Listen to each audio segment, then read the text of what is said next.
Bitter gourd. String beans. Squash o pumpkin. Eggplant. A little bit pork belly. Garlic and ginger. Yeah. So, ano yun? Pag mainit na yung kawali, lalagyan natin ng oil. Kunti lang siya. So, pag mainit na yung ating oil, lalagyan natin yung meats.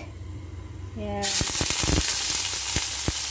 Sorry naman sa ating sandok kasi nawala yung sandok natin. Kunti lang yung nilagay kong karne kasi hindi man ako mahilig sa karne. Ulam natin yung panghalo.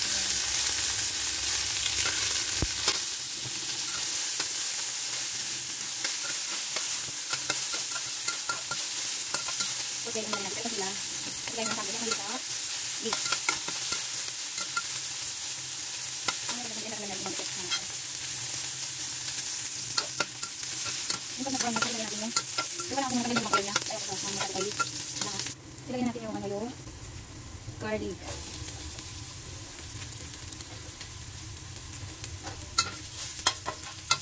Kunti lang din. Tapos lagay rin natin yung ginger.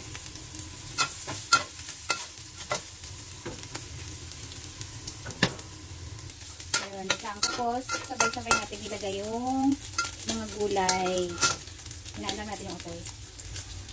Sitaw. Ayan. Tapos, ang palaya. Tapos, lagay natin yung pumpkin or squash. And then, yung eggplant. At dahil wala tayong okra, yan lang.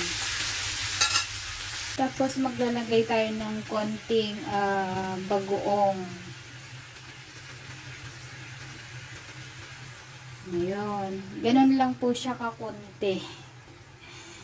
Yan, wag damihan para hindi maalat. Tapos, magic sarap. Ayan, magic sarap. Isang buo.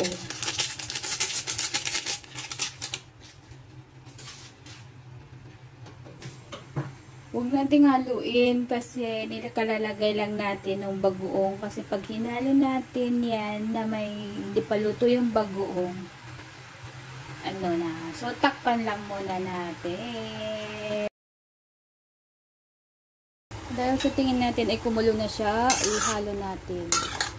Saka natin takpan ulit.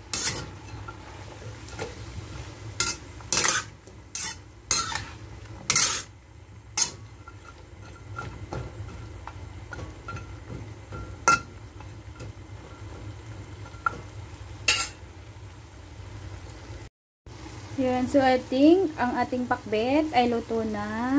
So, wait lang.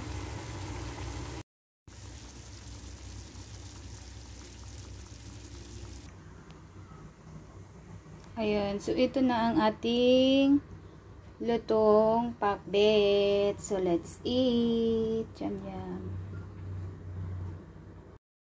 Ayun, thank you for watching. Till next video again. Stay safe and God bless. Allah loves you all.